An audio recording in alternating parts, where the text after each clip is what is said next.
Depuis maintenant plusieurs années, on sait, ce sont les régions, ça a été dit par Nicole Bricq, la stratégie était déjà un peu engagée par Pierre Lellouche, ce sont les régions qui ont la taille nécessaire pour engager, accompagner des actions à l'international.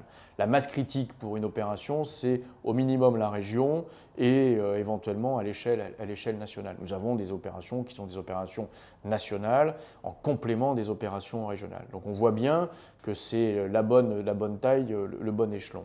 Nos structures, d'ailleurs CCI internationales en France, sont des structures régionales qui animent ensuite dans les territoires les CCI territoriales. Avec une demande qui là aussi avait été formulée par Nicole Bricq aux régions, qui a été de planifier, organiser, élaborer la stratégie de développement à l'international des entreprises de la région. Et donc ça a donné lieu à l'élaboration de PRIE, comme on les appelle, Programme régional d'internationalisation des entreprises, qui autour de la région ont rassemblé l'ensemble des acteurs. Et dans les territoires en France, très largement, pour le compte des régions, ce sont les CCI des territoires qui sont le point d'entrée pour les entreprises.